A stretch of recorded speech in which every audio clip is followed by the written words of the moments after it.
kaagoy, kadalasan sa pasta kulay white at red ang sauce. What if i-try naman natin yung kulay itim na sauce para sa pasta natin? Bali nagluto tayo ng dinuguan at pasta. Kapag pinagsama yan, dinugeti ang tawag sa lutong ganyan mga kaagoy. O baka magtaka kayo kung anong lasa niyan, i-try nyo rin to.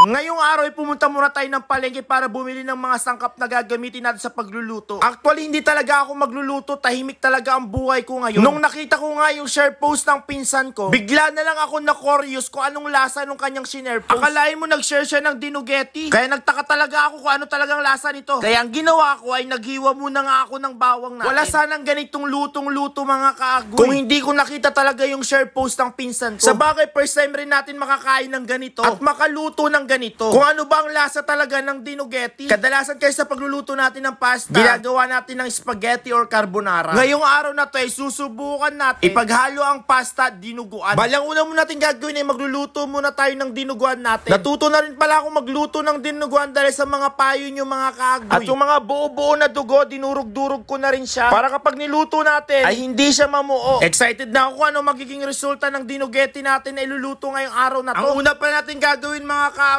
siyempre maglalagay ng mantika at ipiprito natin itong karning baboy natin. Hindi na sana ako maglalagay ng mantika dito. Palalabasin na lang natin sana ng mantika niya, kaso baka matagal lumabas yung kaluluwa ng baboy kaya naglagay na ako ng mantika. Hahaluin lang natin ito at iluluto na patustado. O sa mga hindi pa nakakatry gumawa ng dinugeti, try nyo rin ito sa bahay nyo. Abi saktong-sakto ngayong Pasko kung wala kayong handa. Pwedeng panghanda tong dinugeti. Mas maganda naman kapag kakaiba yung sauce ng ating pasta. Kapag naging tustado na nga yung karne natin, saka naman natin igigisa yung ating sibuyas bawang. Pinagsama lang natin dyan. Lalagyan lang natin ng konti pampalasa tulad ng asin at paminta. Saka naman natin ilalagay yung dugo ng baboy mga kaagoy. Bali yung apoy lang pala niyan mga chong ay medium heat lang. Yung katamtaman lang yung pag-apoy niya. Haluin lang natin ito ng maigi hanggang maluto siya. O kung umabot ka sa video to, paki-comment naman kung anong oras mo napapanood itong vlog na to. At paki-comment na rin kung taga saan ka para lang kung saan napadpad ang aking video. Naglagay na nga ako ng 2 Knorr cubes. Kapag naging black na ito mga chong, saka naman natin lalagyan to ng suka. Isang dato puting suka ang ilalagay natin sa ating dinuguan mga kaagoy. Tansyado lang dapat ang paglalagay dito. Kung gusto nyong maasim ang dinuguan nyo, damihan nyo lang. Baka kasi kapag nasobrahan, maging maasim tong ating dinuguan. At nung naluto na nga yung dinuguan natin mga chong, kumuha na nga ulit ako ng ibang kawali at naglagay na nga ako ng tubig na wasa. Dahil magpapalambot pa tayo ng pasta natin. 1 kilong pasta pa lang ating binili dito mga chong. Dahil hindi lang ako ang kakain nito, pati na rin buong pamilya ko. Gusto kong ma-experience nilang dinugeti. Kung masarap nga ba sa panglasa or hindi. Ops, professional lang ang gumagawa niyan. Mabilis lang naman lumambot to mga 5 to 10 minutes, malambot na rin ito. Naglagay na rin ako ng konting mantika para hindi magkadikit-dikit tong ating pasta. Parang ganyan, unti-unti na nga naluluto yung pasta natin. Hanggang ganito na maging itsura ng ating pasta. Kung nagsasawa na kayo sa spaghetti o carbonara, pwede nyo gawin itong bagong recipe natin. Itong dinuguan at pasta. At syempre nung naluto na nga yung pasta natin, agad-agad ko nang tinanggal sa pinagpakuluan niya para makakain na rin tayo at matikman natin yung ating pinagmamalaking dinugeti ngayong araw na to. O mga kaagoy,